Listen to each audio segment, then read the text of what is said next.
Yeah, hello, everyone.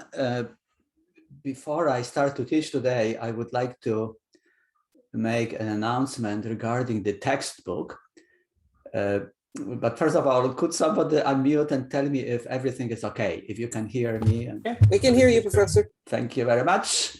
So yeah, so what you see on the screen is apology from the bookstore. Apology because I did order the electronic version of the book, but for some reason, which is explained in that email, they did not actually receive that electronic version of the book. But in that email, they say that it should be available pretty soon. And it will be available now on that York bookstore. So yeah, quite a few students sent the email last week. They wanted to buy that electronic version of the book, but it was not available. So I contacted the bookstore and the publisher. So please be patient. In a couple of days, the textbook should be, that electronic version should be available. Any questions before I start to teach? Remember, you can unmute yourself and then ask questions. But if you don't have any questions, I would like to review very briefly what was done last time. Last time, we started to calculate the electric force acting on a charge due to some continuous charge distribution. And in particular, the charge was distributed on a very thin rod. So it was like a line of charge, maybe charge embedded in a plastic. And the rod was very thin. The length of the rod was given, capital L. And we wanted to calculate the force acting on the charge Q0, which was positive charge, which is distance y from the center of the rod. So y is not a variable. It's just a distance from the center of the rod to that charge Q0. So what we did, we selected an arbitrary element of that rod here, which was charge dq, differential amount of charge. dq approaches 0, is a very tiny, so that we can treat this as a point charge. Let's say this charge dq occupies the length dz, and that chunk of charge is distance z from the center of the rod. So I use now z-axis to be parallel to the rod, vertically up, and y-axis is perpendicular to the rod, and x is out of the screen. That's my coordinate axis system. And so the given information was Q0, capital Q. Capital Q is the total charge on the rod. Length of the rod is L, and lambda is the charge density, which means that if you divide Q, total charge on the rod, by total length of the rod, capital L, that of course is equal to lambda. So lambda is also given, but it's kind of a extra information because Q over L is lambda. And Y is given as well. Y, remember, is constant. So then we first find the force exerted by that charge dq on charge Q0. That force would be in this direction. Remember, force is a vector quantity. It is in the direction along the line connecting that element of the rod, dq, and charge Q0. So Q0 is repelled by that rod element, dq, in this direction.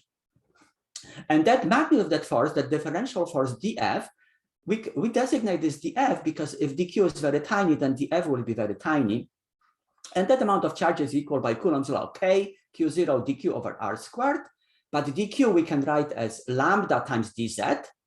That was explained last time, lambda times dz, because lambda is the linear charge density. So if you multiply charge density times the length ds, that would be amount of charge, right? Because lambda is also equal dq divided by dz, dq divided by dz, from which dq is equal lambda times dz.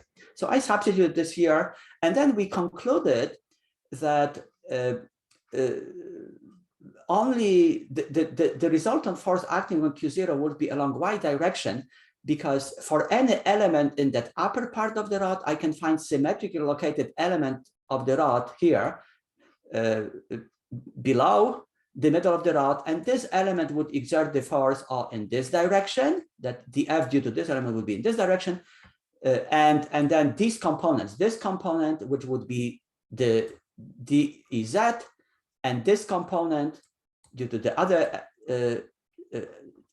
chunk of the charge would cancel. So these components along z direction will be cancelled, and the resultant force will be along y direction. So here I have written that dFy, that y component of the force would be dF cosine theta, and I substituted for dF, and that was the expression which on the next slide, so this is still a review, so I'm doing it very quickly.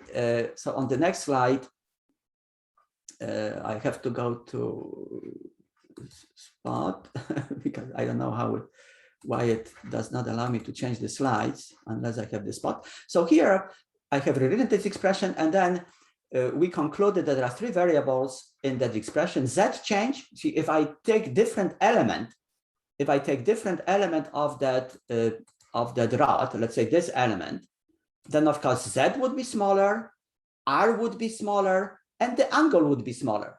So these are three variables. And then from this right angle triangle, we found relationships between these variables, and we concluded that this angle theta is going to be the most convenient variable to do integration. You will see why in a minute. This is most convenient because the expression under the integral will be the simplest. If you would have selected z as the variable, then the expression under the integral would be complicated, and you would have to use now that trigonometric substitution. So instead of now using z, I use right away this angle theta to avoid trigonometric substitution. So then very quickly we express r in terms of theta from this triangle. We express z in terms of theta from that triangle. And then we took derivative because z is equal y tangent theta. We took derivative dz d theta is equal that much. And so this is the expression for dz. I substituted for dz. I substituted for r, and then simplify this expression. Y will cancel actually, and then the only variable would be that angle theta, and the other things k, q0, and lambda and y are constants. So to integrate now, you integrate over this theta, and all constants I took in front of the integral. Okay. However, so at that point I stopped last time. So now I have to be a little bit more careful and maybe slow down. So this would be the expression for that resultant y component of the force.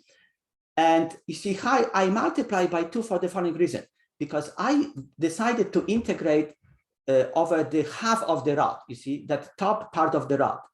So I designated this angle. If that chunk of the charge is at the end of the rod, then this angle here, I designated as theta with subscript 0 or theta naught. Okay, like this. So the limit of integration would be from 0 to theta naught, but because that bottom part of the rod would give me the same component, that y component, so I multiply by 2. Like somebody observed at the end of the lecture last time, instead of taking that 2, multiply by 2, I could take integration from negative theta 0 to plus theta 0. And then I would, so this would be the angle when the element is at this angle I would designate as negative theta 0, theta naught.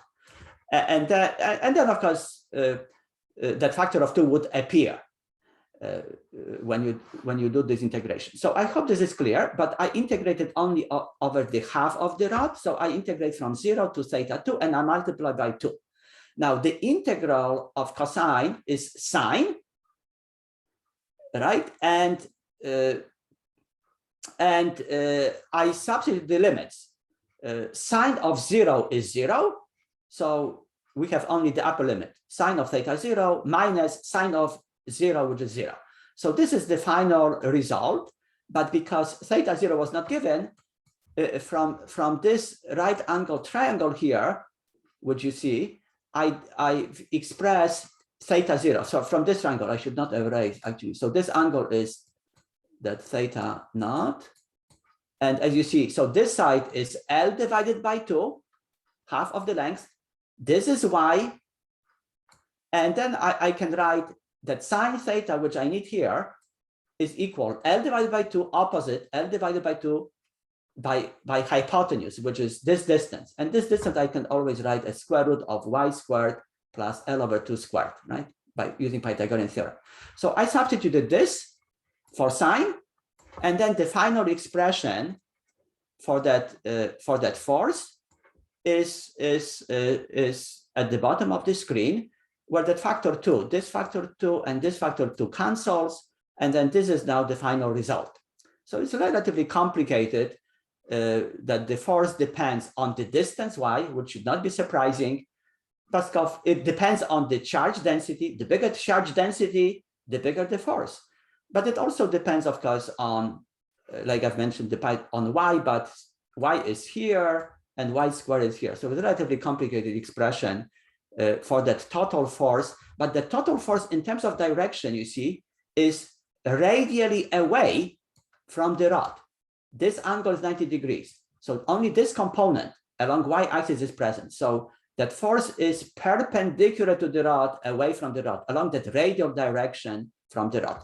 So any questions so far? You can unmute yourself and ask questions. I have a question. Yes, please. Could you please go over again about how we can express C in terms of like theta, especially the part where it says cosine squared theta? Yeah.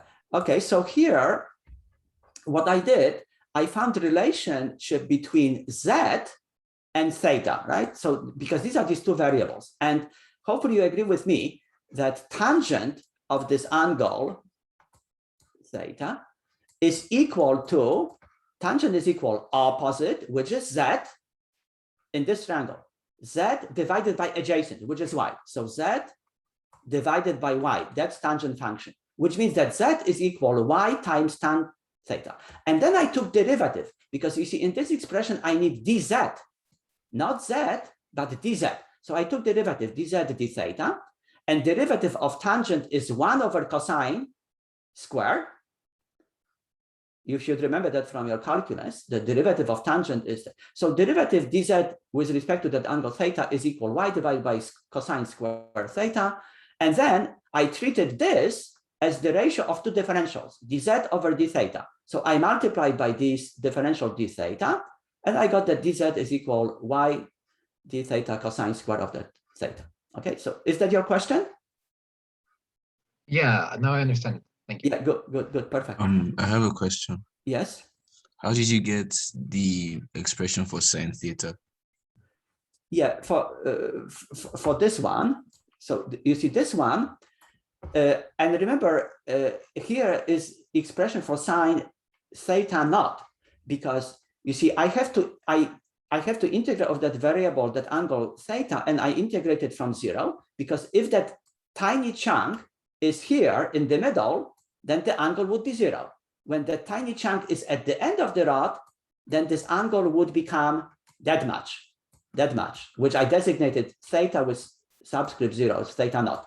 So this sine is what? Sine is from this triangle now, from this triangle. Sine is opposite this, which is half of the length of the rod, L over 2, divided by hypotenuse. Divided by hypotenuse, I found from Pythagorean theorem. It's y squared plus L half squared and square root of it. You see, so square root of y squared plus L divided by 2 from this triangle. Because sine is opposite to hypotenuse. Any additional questions? No, I guess it. Good. Okay, so I clear this screen and move to the next slide, because now when we found that final expression, which I have rewritten on the screen, you see here, that's this final expression. It's complicated, but it's actually very useful to make two approximations in that expression. The first approximation is this. Let us see what is this expression if y, if the distance of that charge q0 from the rod is very large, much larger than the length of the rod. So if y is much, much larger than L, so if that charge would be very, very far away from that rod, then we can make the following approximation. If y is so large, then L/2 in the denominator, that this factor here, L/2 squared, is much, much smaller than y squared. So I can ignore that L/2 squared. And then square root of y squared is y. And here I have another y. So y times y would give me y squared. And this would be the expression then. Under this expression, k q0 lambda L divided by y squared. But because lambda times L is capital Q, is the total charge on the rod. Remember that lambda, I have written this on the previous slide, lambda is total charge on the rod divided by total length of the rod. So here I have product lambda times L. Lambda times L is total Q, total charge on the, so instead of lambda L, I have written Q, capital Q, total charge. And so the total expression you see now under this approximation is that the total force would be just depending on the square of the distance of the charge. So this expression probably reminds you the Coulomb's law, right? Because according to Coulomb's law, the force between two charges is that constant K charge and times the product of two charges, Q0 times capital Q, divided by square of the distance between these charges, which in this expression was y, right? So why this? So when the charge Q0 is very, very far away from that rod of charge, then because y is very large, that rod of charge can be treated as a point charge. Because look, if this is the situation, if this is the rod of charge, and charge Q0 is very, very far away from it, very, very far away, let's say somewhere here, very, very far away, almost at infinity, then this rod looks very tiny, you know, almost like a point charge from the perspective of the point Q0. So in that approximation, when y is much, much larger than L, then the rod could be essentially treated as a point charge. And then the total force would be K Q0 times capital Q divided by y squared. Any questions about this approximation? By what magnitude should y be greater than L? Well, this is approximation. I'm not sure if I understood your question, but why? Because I make this approximation. I am asking a question, how this expression for the force acting on charge Q0 would change if the charge Q0 is at huge distance from charge on the rod, from the rod. So if I make this approximation, if I make that assumption that y is much, much larger than L, then you see that L/2 compared to y squared is very tiny. So this can be canceled. And then of course, square root of y squared is y times y would give me y squared, and lambda times L I substitute by capital Q. I wanted to show you that in this approximation, when the distance between Q0 and the rod is really very, very large, then you can treat that rod really as a point charge, because it is so tiny, that length of the rod is so tiny compared to the distance from Q0, right? So here's the rod, and charge would be very, very far away, maybe somewhere here from, so then this little rod would look like a point charge. So that was approximation. The second approximation, which I would like to do, is this, opposite. What if the length of the rod is much, much larger than the Professor, I have a distance? quick question. Yes? I was looking at this yesterday. I was just curious about something. Okay.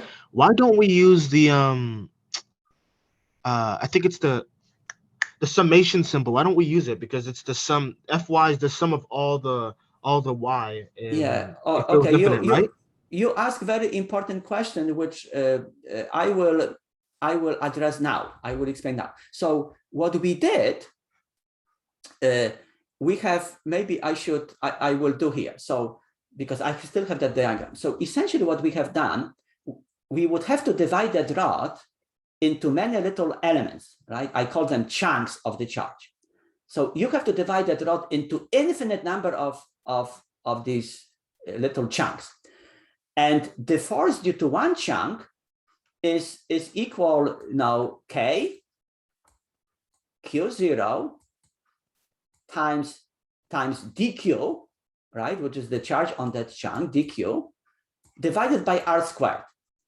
Now, if I take a slightly different charge at different location, then remember that different chunk, let's say this chunk, would exert the force in different direction, because the force is always along the line connecting the charge to Q0.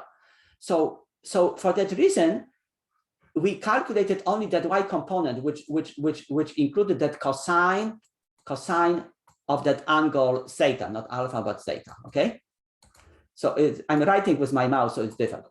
But this is the expression for that force exerted by one chunk and y component of it, okay? Which I called, so remember, so this expression would be the force due to one chunk.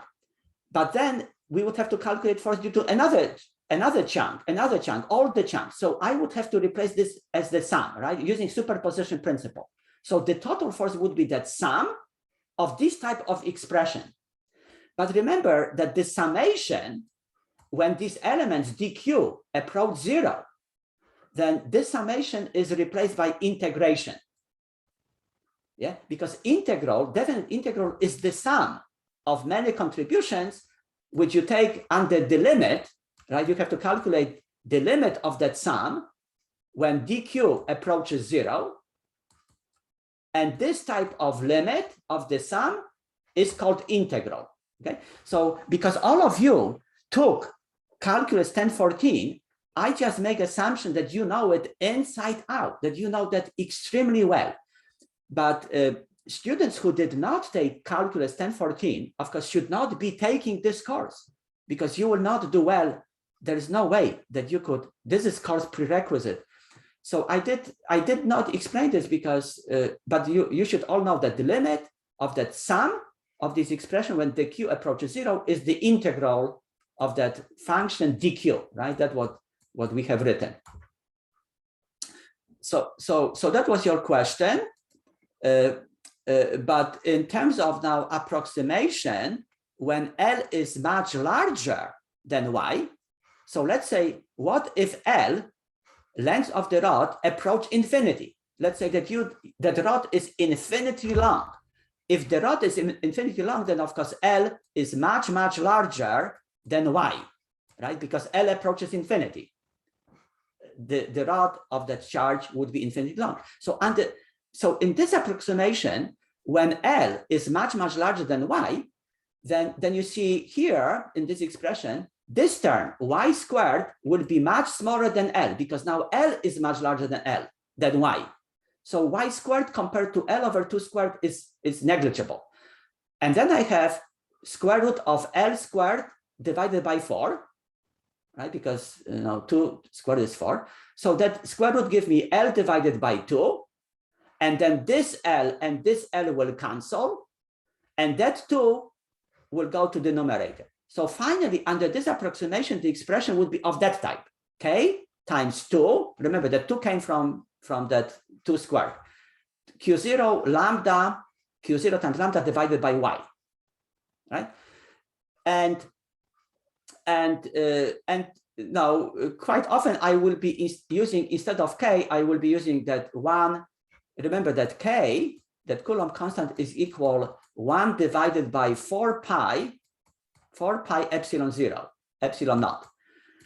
So that 4 and this factor of 2, I canceled, like this 2 and 4 will be simplified to, I would get 1 over 2 pi epsilon 0, Q0 lambda divided by Y, where Y is the distance from that infinitely long rod. So if the rod would be infinitely long, then the expression for the force acting on Q0 is this one.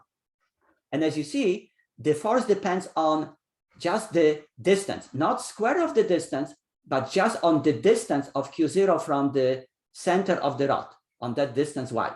Usually that Y I will be replacing by letter R, distance R. So let's say if I would not call it Y, but let's say capital R, that Q0 is distant from that infinitely long rod by R, then of course here instead of y you would write capital R.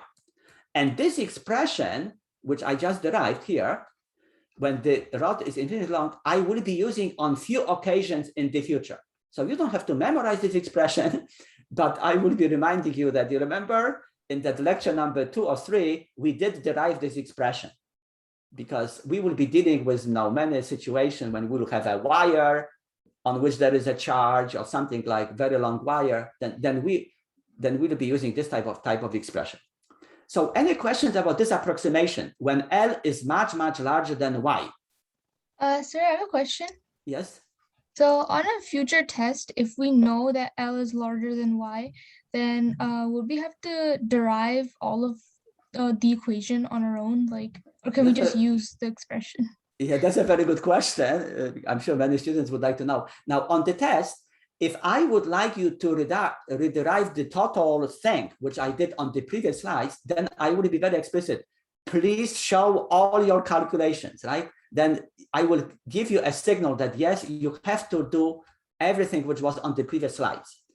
But remember that if the rod is infinitely long, so maybe I will, this is a good question. So I will go very briefly to the previous slide. You see, when we did this integration at that point,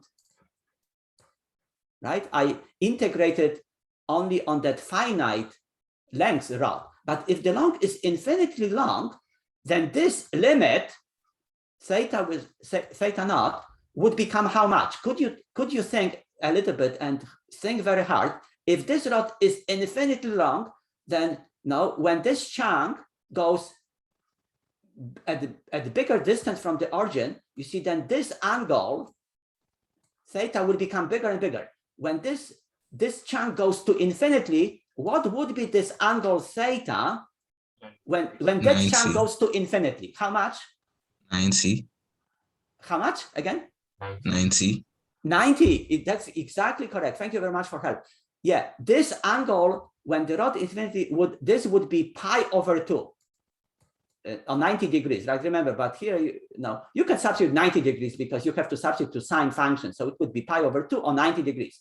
And that would be integration from this center point. But if you would integrate from one end to other end, you would integrate from negative 90 to plus 90.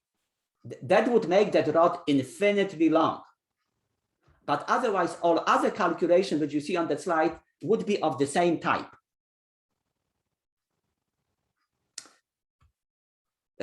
So that's good. So yeah, I will try to be very clear on the test paper or exams, what I now expect from you. But usually I will not expect that you write just final formula, because now everybody can, especially when you write exams at home, you can copy from somewhere. So I would have to give you all perfect marks for that. So usually you will have to show the calculations. I have a question as well, if that's okay. Yeah, that's okay.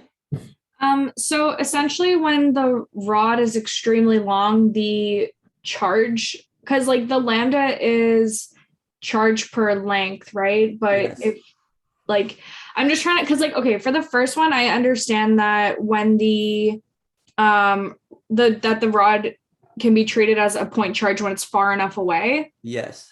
But now I'm kind of trying to like understand what the equation means based off of the rod being very long. So Yeah, like, yeah. Very good question, actually. A very good question. Thank you very much for asking it, because what your question is about this. If the rod is infinitely long, if L goes to infinity, then the amount of charge Q on that rod is also infinity, extremely large. And of course, as you know from your calculus and math classes, when you have some quantities which are infinite, that's now difficult to deal with them. And normally you calculate then the limits, when some variables approaches infinity. But this is a very good question. Why is it a very good question? Because for that reason, when you have to deal with infinitely long rod or infinitely long planes of charge, then it's convenient to define density, because density, like in this case, that lambda, which is Q divided by L, right? That is the charge density. And the charge density is extremely convenient when you have to deal with situations when something is infinitely large or infinitely long. Then that charge density is convenient, because charge density, lambda, is amount of charge on 1 meter of length, right? Per 1 meter of length.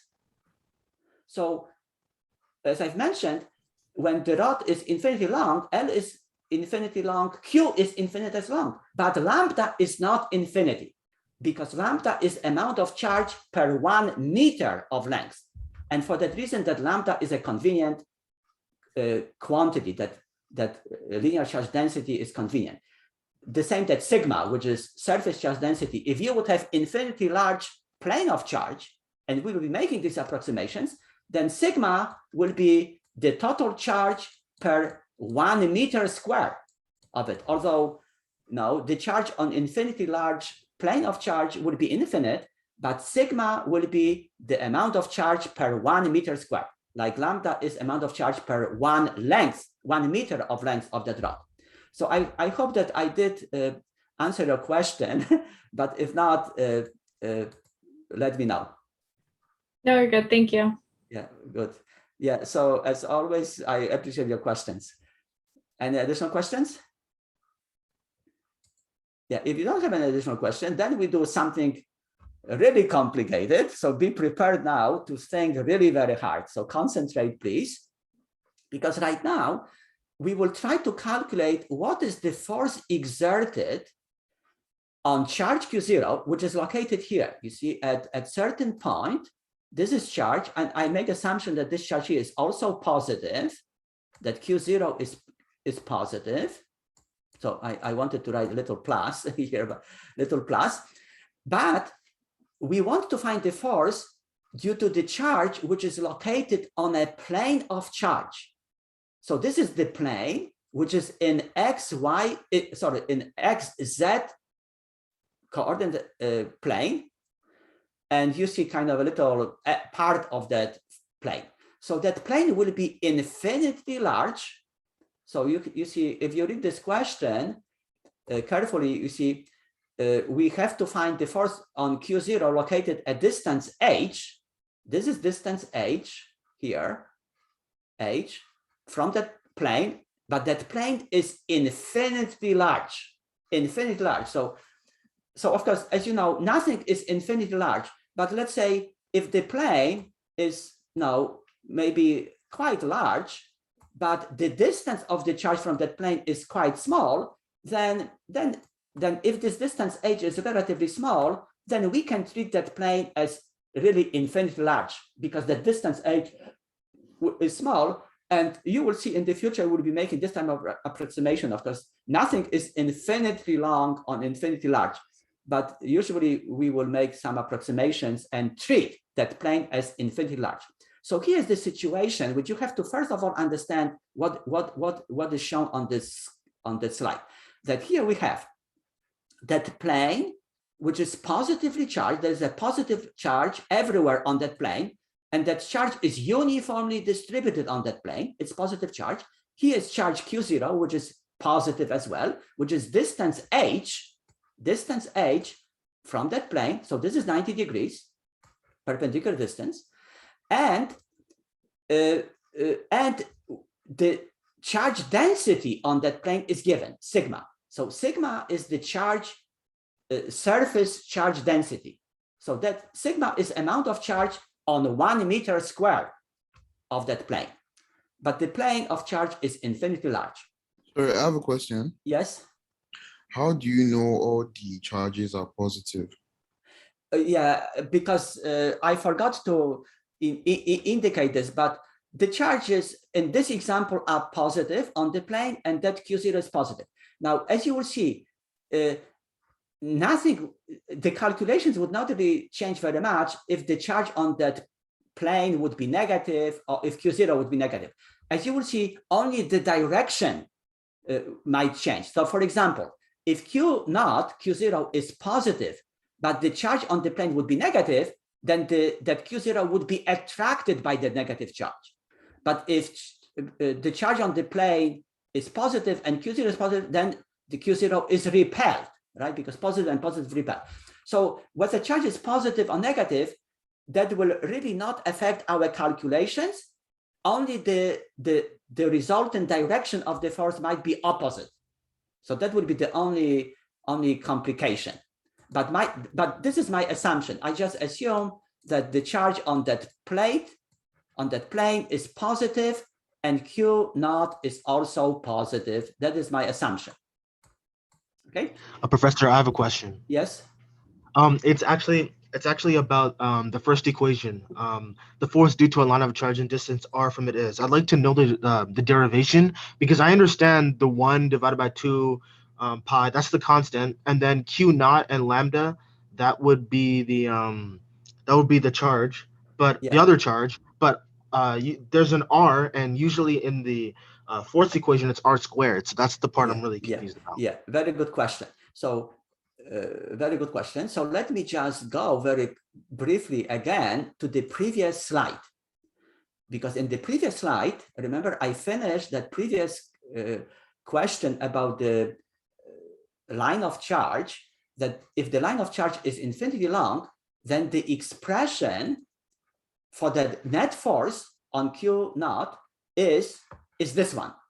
Remember that we made that rod infinitely long, and then under this approximation, the expression for the force was this one, that the force acting on Q0 depends on y, which is the distance from that charge Q naught to the rod. This angle was 90 degrees, right? This was y. But on the next slide, I replaced that y by capital R. I will point it again on the next slide, but written. So you see, that was the point, that the force acting on Q0 due to infinitely long rod of charge, the direction of the force is radially away along the radial direction. So this angle is 90 degrees, it's radially away from the charge, because Q0 is positive and rod is positive. So that force is radially away, acting on the charge Q0. And this distance y I call, on the next slide, I call R. And I was emphasizing that when the rod is infinitely long, then the force depends not on y squared, but on y, Not, this is very important. So here's you see, y, not y squared, but y. So I'm now going to use, you see, because I didn't explain this yet. On the next slide, I divided plane of charge into many thin rods of charge. And one of the rods of charge, the force is given by this expression, which we derived now so far. So I'm going back now to the next slide. And on this slide, you see on this slide, so what I have done, I have divided that plane of charge into many rods. You see, you can always divide the plane into many very thin rods, and two of them you see. I would like you to focus your attention only on this rod first, this one. So if this is the rod, and I divided the plane into infinite number of these rods, parallel rods, these rods I on purpose took to be parallel to the x direction. See, these rods, I made it parallel to x direction. This is the y axis, and this is the z. And remember that plane of charge is in the xz plane. That might not look like it, but this is how I selected x, y, and z. That x and z plane is in that plane of charge. And Q0 is at the perpendicular distance from that plane. This is 90 degrees. That Q naught is located on the y-axis. And now please listen carefully. Now, I selected one of the rods, this one, and the force exerted on that Q0 due to that one rod, because the plane of charge is infinitely large, then this rod is now also infinitely long. And that infinitely long charge on that rod will exert the force Q0 on the charge Q0 given by this expression, where I call now, on the previous slide, this was designated previously by letter Y. But I changed this to capital R, and that R distance is the distance is perpendicular distance. You see, this is 90 degrees. This is 90. So this force here acting on Q0 due to that line of charge is given by this expression. That was derived on the previous slides. The only difference is I replace Y by R, and this is my R. You see, this distance I designate by capital R. Now, why I did it? Because you see, I will have to integrate, of course, use the superposition principle, and I find this expression is, of course, the force only due to one line of charge, but I have to divide that plane into infinite number of these parallel rods of charge, right? But the force due to one rod is given by this expression. So I want to use, you see, the expression which we derived on the previous slides. Now I want to use that expression to calculate the force due to entire plane of charge. So here, remember, this is 90 degrees. This distance from the rod to charge Q0 is now designated by letter capital R, which previously was designated by letter Y. And the only now complication, you have to continue to listen carefully, because the expression which we derived previously contained that lambda, which is the linear charge density, right? That was the charge density on the rod, lambda. But in this expression, we are given sigma, which is the surface charge density. Sigma is surface charge density, right? So sigma, remember, would be equal, if I take little element of that rod, of that plane, and here is that little element. You see this black element, which I make it red now, let's say would be rectangular little element, dx, dz. Let's say that the thickness of that line of charge is dz, where dz approaches 0, and the length of that little element is dx.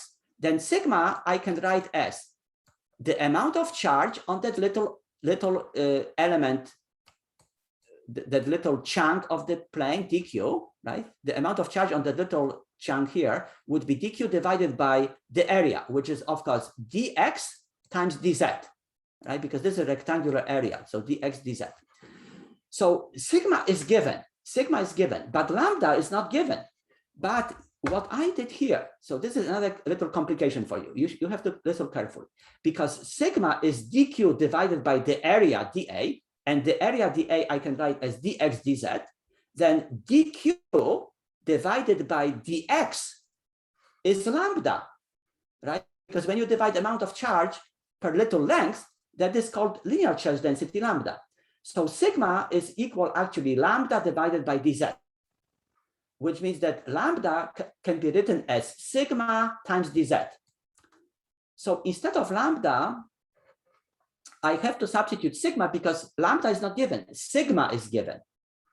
The surface charge density is given. So another thing which you have to listen very carefully, because these are very important concepts, and I'm sure new for many of you, which means that instead of lambda, I would write sigma times dz. But in addition, what I have to write is this.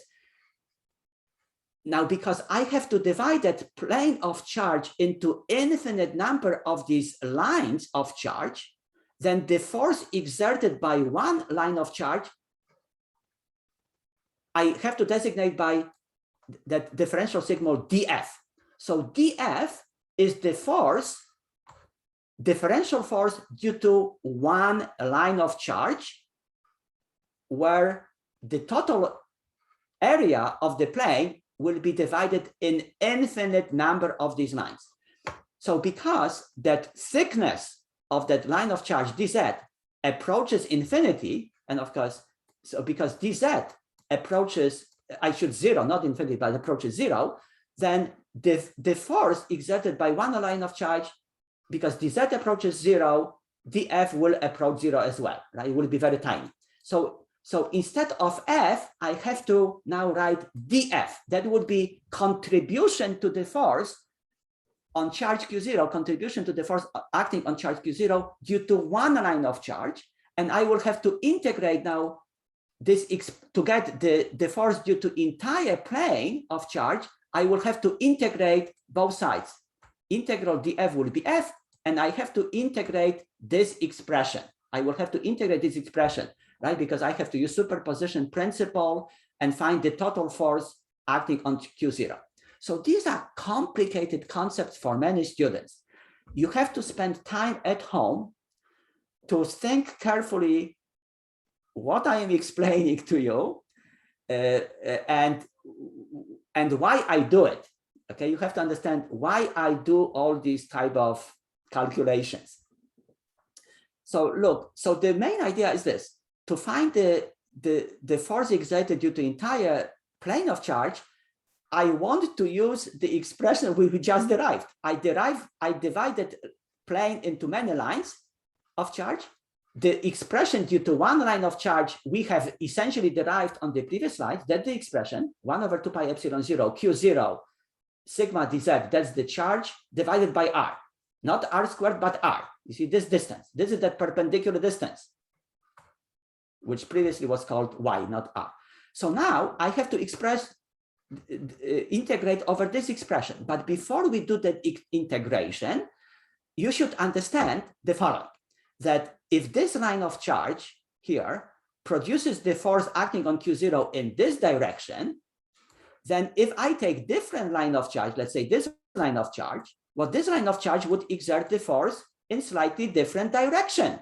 Remember, the force is a vector quantity, and the force is always along this direction, that radial direction. So if I take different line of charge, the force will be on Q0 will be in different direction. So for that reason, I have to decompose that df into components. Okay, so I'm clear this screen. So I will continue to write that.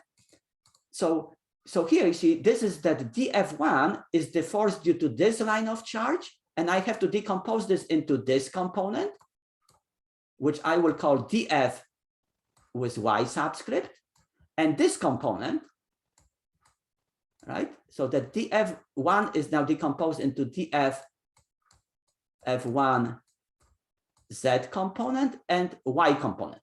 Now, because remember that if I take a line of charge at different line of charge, the direction will change. So I have to calculate separately y component and z component.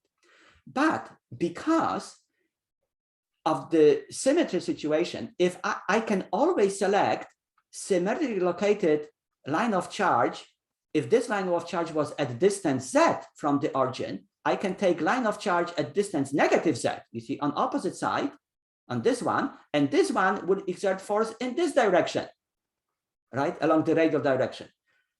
So radially away from the line of charge. And then as you see, these y components of df1 and df2 will be added, but z components will have opposite direction. This component and this component will cancel. So that should convince you that the resultant force acting on Q0 will be only along y direction, because I can always find one line of charge in upper part of the plane and symmetrically located at distance negative z, a line of charge such that the z components will cancel. So that should convince you that I have to only calculate the component of the force along y direction. And that component along y direction, df1 cosine alpha, this angle alpha, will give me that component along y direction. So that dfy, you see, this is now y component only, will include that cosine alpha as well, right? So here, this I have rewritten here, but I multiply cosine alpha because I need to calculate only y component of that force, because z components will cancel. So here you have a lot to think about at home and to analyze what I'm explaining. But in general, that would be the expression which we have to now integrate. So if I go to the next slide, I have rewritten that expression on the next slide. Sir, I have a question. Yes. So the forces that act on Q0 are only in the y direction Yes. and yes. not in any other direction. Exactly. Only if the plane of charge is in my case, is infinitely large. But even if the plane of charge would not be infinitely large, but as long as that Q0 would be just separated from the center of that plate of charge, right? So if this origin is at the center of that plate of charge, then the net force will be along y direction. Because remember that I can always divide that plate into this line of charge and symmetrically located, and these two symmetrically located line of charge will make these components, these z components, in opposite direction, and they will cancel. So now your question is very good. So if this is the plane of charge, but imagine that this plane of charge, I draw it now in cross section. So you see only cross section of that plane of charge. So it's like if I have piece of paper or like this perpendicular to the screen of computer, you see only that edge of the plane. So if this is that plate of charge and this is charge Q0, as long as that charge Q naught, let's say positive charge, is at distance from the center of that plate, then the net force would be in this direction. But if that plate of charge is not infinitely large, but if Q0 would be somewhere here, let's say, then of course the net force would be somewhere maybe in this direction, or maybe let's say in this direction, because it would be a little bit more complicated to calculate force when the charge Q0 would be here. But my situation is that I place Q0 just on top of the center of that plate. Then the Z components will cancel. I hope that was your question. Okay. Yeah. Yeah. That makes sense. Very, very good. Yeah. So it's very. I also very have good. a question, actually. Is that okay? Okay. Yeah, that's okay. Could you go back to slide 9? Slide 9, I will. But here you see, for some reason, I have to always change to that pointer to change the slide. It bothers me a lot, but. So on the right, it says, so after lambda equals sigma dz, so df equals 1/2 pi, so et cetera, et cetera. So is that little equation for one entire strip horizontally, or is it just for that little area dz by dx? Yeah, the little area here would be for that little area. It's only for that. Yeah, which I blackened. Yeah, which I made it black because I wanted to indicate to you that I can divide that plate of charge into tiny chunks, like tiny little chunk. And I selected rectangular chunks, which would have distance size dx over dz. And of course, dx and dz must approach 0, right? Because we have to select this differential element. So entire plate can be divided into little chunks, dx of the area, dx times dz. Okay. Yes, you see. So yeah, continue, please. So when you next integrate, I guess are you gonna be finding like of one entire strip, or are you gonna be finding the entire plate now? Yeah, I think that your question is very good, but I think that what you're aiming to is this. And so let me address this. I hope I will not make it now complicated, more complicated. Yeah, it's okay. It's okay. I just want to make sure that like no, I think that your question is very good because many students like you and many other students would say, well, because we have to integrate here of an entire plate, which is an XZ plane, why don't we get to double integral? Like this type, that there would be double integral and over dx dz, because that plane of charge is in XZ plane. So, and there will be some expression here, okay? But essentially, you could integrate to find that total force on Q0 by dividing the plate into tiny chunks, dx dz, and then form this type of double integral, which you did learn in calculus 1014. Okay, you would have to derive this expression. But what I want to tell you, for those students who really know that calculus well, and like you who asked the question, is that when you integrate this, if you would integrate this integral over x, this integration would be really essentially the same what I did on previous slides, when I integrated and find the force due to one line of charge. Because the double integral, first you have to integrate over x, and that integration over dx would give you this expression, really, or this expression the type. I don't want to repeat these calculations because I already did integrate over that x, over that length of the rod. So for that reason, I am using that result from previous slides. But if somebody would like to do it from the scratch and use the double integral again, I repeat again, that would lead you to this type of integral, double integral over dx dy, but that integration over dx would be integration over the line of charge. And that line of charge, we already found that expression. So I want to save my time.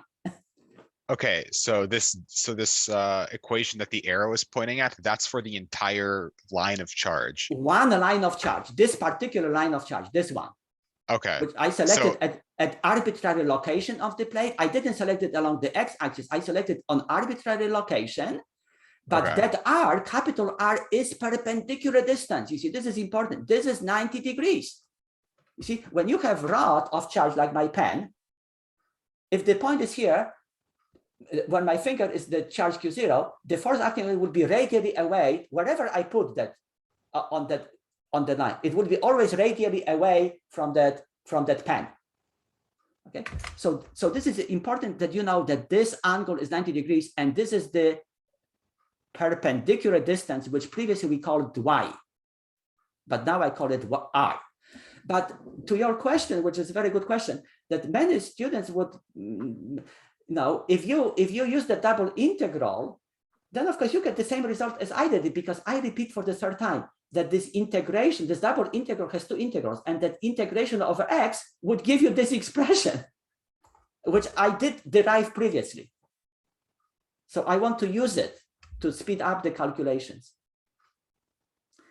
In addition, if I would not use that expression now to draw, so if I select this little element dx, then of course I would have to find what is the direction of the force due to that particular element dx dy, on which charge is dq, capital, let's say dq. This direction due to this element would be pointing somewhere in space, you know, like I cannot even draw it. It would be somewhere, and you would have to designate like two angles to designate this direction, because you see this element, I would have to select arbitrary element dx dy, the charge on this dq, and the direction would be somewhere there, you know, like I cannot even draw it properly. Now I pretend it would be somewhere not along y, not along z, and it would be very difficult to show it.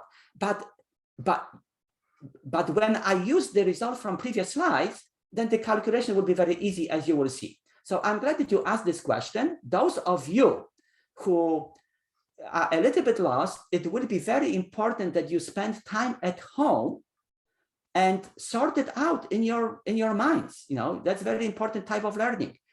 But I am using that result already, which I derived previously. Okay, so after all that long explanation, we have to find only y component, and I have to integrate only this expression, which I have rewritten on the next slide. So on this slide, you see the same diagram and this expression again, you see, okay? So I have rewritten this expression, and now I have to find the total force. I will let you ask questions in a minute, but let me clarify one thing. So remember, this expression is the differential force only due to this line of charge, only this one.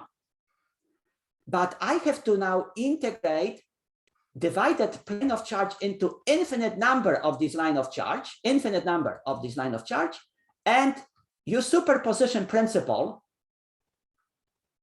to find the total force, right? So I have to integrate both sides. This side, integrate this side, and this side. Integral dfy will be the total force, and then I have to do this integration. But in that integral, you see, the problem is that there are three variables, because when I take different rod, not this one, but let's say rod or like this, then z will be different, because z is the distance from the origin. Z will be distance. That angle alpha will be a little bit different, right? Z will be different, alpha will be different, and R will be different as well. Capital R will be different for different rod. Capital R will be different. So here I have three variables, capital R, Z, and alpha. These are three variables, right? And so I have to do the following. I have to the best is to now express all these variables in terms of alpha, where alpha is this angle, right? Between that R to this particular rod, this is Z, H is constant, H is constant. That's the distance from Q0 to the center of that plate. And this is angle alpha. So from this triangle, I can find very easily the relationship between these three variables, Z, R, and alpha. For example, capital R, I should say, with this hypotenuse, I can express in terms of alpha like this, H divided by cosine alpha, because cosine alpha is H adjacent over capital R, which is hypotenuse, right? So capital R is H divided by cosine alpha. Z, which is opposite to alpha, is H times tangent alpha. Okay, and then I take derivative, like we did on the previous slide, this is the alpha, and then I make substitution. So I will start to continue to teach from this point on Wednesday. But before I finish, so I will pick up on Wednesday from this point, but in tutorial on Wednesday, which is at about, I think, 9:30 in the morning on Wednesday, I will do a few other examples related to the line of charge. Okay, so that please attend tutorial on Wednesday morning and then lecture at 11:30 on Wednesday. Okay, so at this point, I will stop recording and I will post the recording of the Zoom recording on eClass later on today. So to stop recording, I have to stop share and stop recording.